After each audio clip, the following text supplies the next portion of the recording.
Hey traders, Dennis Wilburn, the Autopilot Trader. Are you ready to pay yourself regardless of which direction this market goes? I've got a couple of tips today in today's session that's going to talk specifically about how to use ETFs to profit regardless of the direction of the market.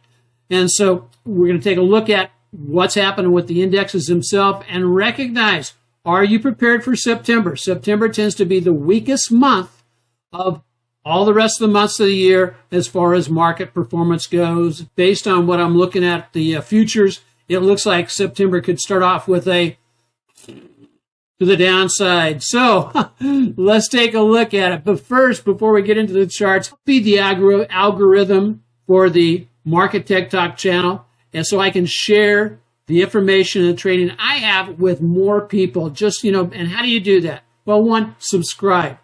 And also leave a comment and share the link with somebody who may be interested in trading.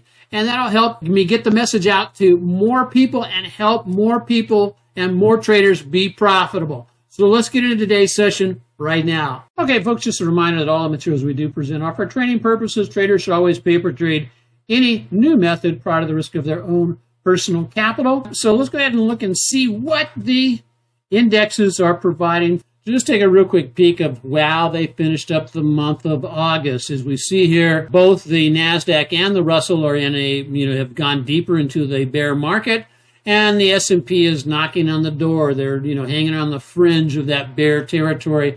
Dow's hanging out and doing the best. Really pleased with the market active trend trading, AutoPilot Trading service, up 37%. And we're beating the S&P by 54.52%. So really pleased with that. We've helping our traders profit regardless of the direction the market goes. So let's go ahead and jump over into the charts right now. We started tracking this a couple of weeks ago when actually we made the call to the downside on the market over here. I'll show you exactly where that is. 2 weeks ago, we had a shooting star, bearish Harami, and I said at a level of past support and at a level of past resistance, and I indicated that is a bearish reversal signal. Let's see if it confirms to the downside, and sure enough, it confirmed to the downside.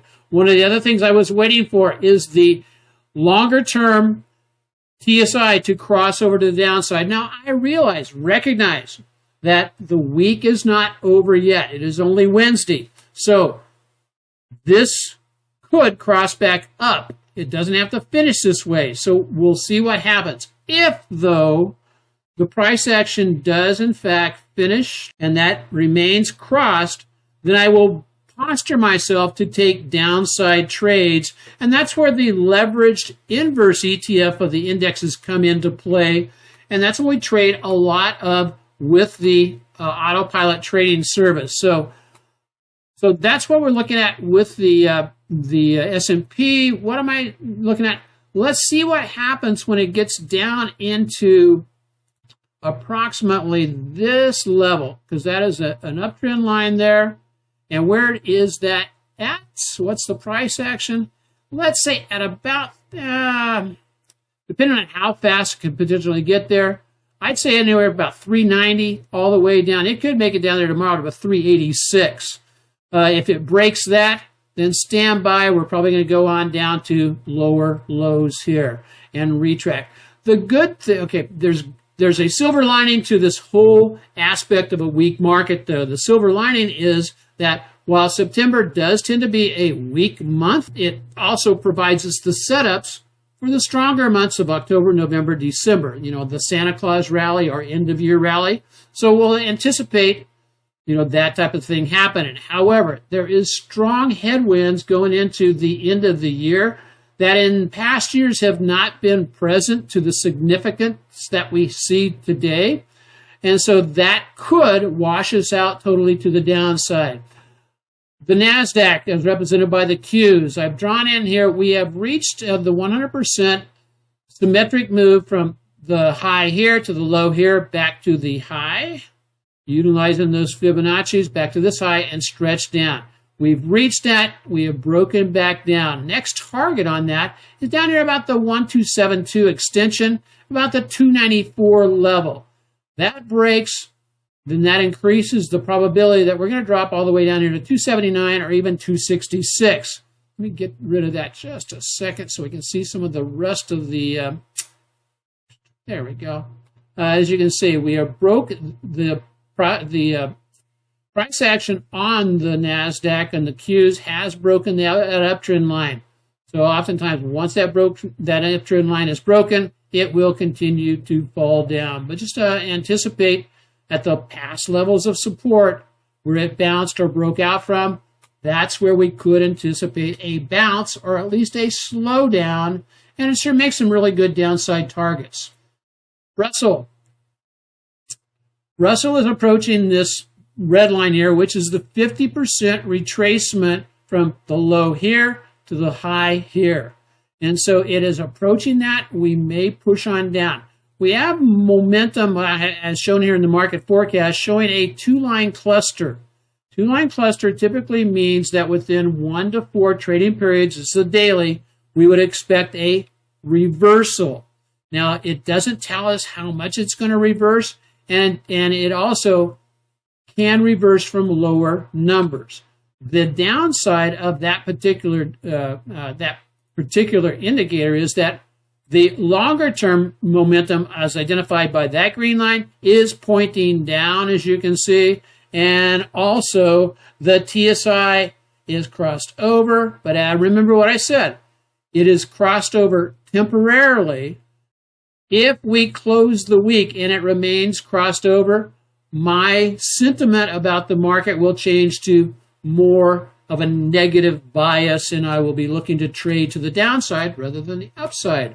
And speaking of trading to the downside, I want to show you a trade we jumped in on when things started falling, and that was with SQQQ. That SQQQ.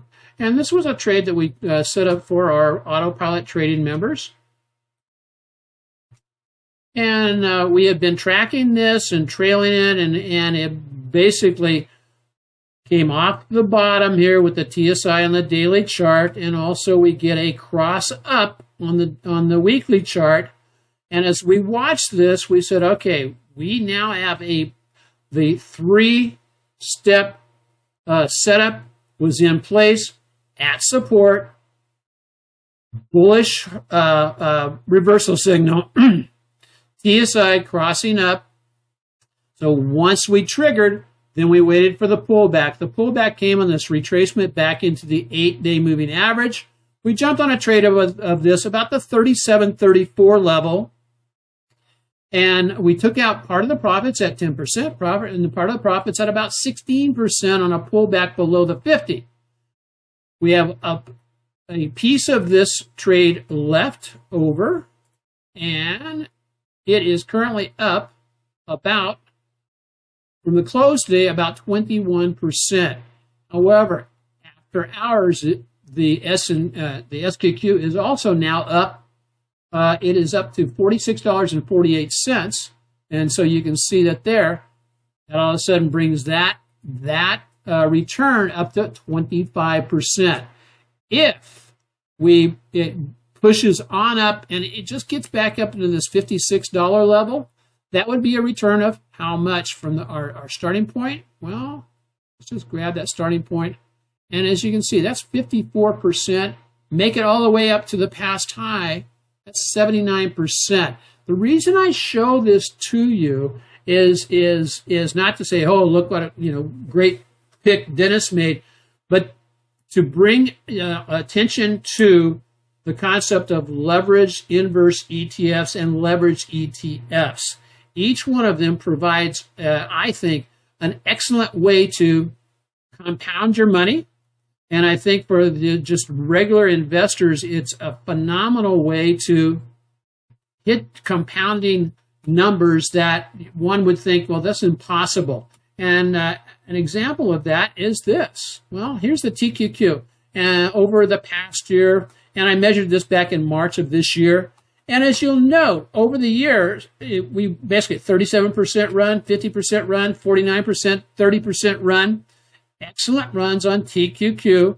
So even if a trader only sliced out a part of that, like the middle half of this particular runs, as you can see, that would compound out at about 113%. So if you hit a compounding rate of at least 30 to 40%, guess what you take off the table as far as a threat to your wealth?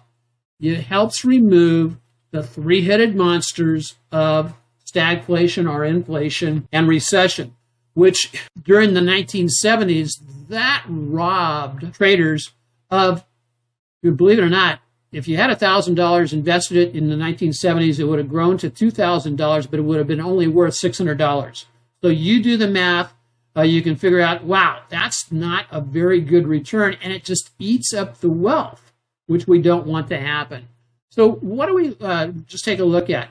Here are some of the leverage ETFs I take a look at on a weekly basis and provide information back to our AutoPilot Trading members. And these are UPRO, TQQ, TNA. The top three are the index ETFs. The bottom three are, there's the LABU, which represents the biotechs. SOXL represents the semis. FAS represents the financial, and GUSH represents oil exploration. Each of these, regardless, depending on the direction it was going, as we said, let's go here back to SQQ, and I'll show you one other one after that. SQQ. Look what happened to SQQ just since the beginning of the year. Let's pop this over a little bit. Here was March of this year. Well, this run in March took off here on SQQ. You have to remember that was when the market was falling. The total amount of the run was 113%. So would we have gotten 113%? No, because we would have been dragging a stop loss up along these lows, but would have probably popped out. And in fact, in several of our trades, we popped out with 10, 15, 25, 30% on the way up. What's some of the other ones we look at? I also look at, I'll show you, the oil field. The oil field has been just phenomenal this year. It's been really, but it's been a challenge to trade. But GUSH, the leverage ETF to the upside, take a look at that. From the beginning of this year, it ran up to its high of 92%. And again, I am not saying we're going to try to, capture all of that particular run. However, if we can catch, even a quarter to a half of that, and that's our target, just so that we can get a compounding rate going and compound about 3 to 4%, 3 to 4 times during the year. That's what we're after. If that's something you're interested in, I'll leave a link about the AutoPilot Trading service down in the comments on the YouTube channel. If that is something that interests you, hey, let me know. Send me a note and or check out. And I encourage you, if you are interested, take a test flight for 3 months. You'll know at the end of those 3 months whether or not AutoPilot Trading is for you. And so with that, I'll just basically say, aloha. Where'd you go? Oh, there we go. Aloha. God bless everybody. Be standing by. I think we are basically in for some heavy seas in the very near future. Watch watch out for I'm looking for a relief rally, and then for that to get stopped quickly, and then we'll look to trade that to the downside. At the same time, though, if it does reverse and go back into a huge rally, we'll be jumping on that. We will profit no matter which way the market goes. Aloha. God bless everybody.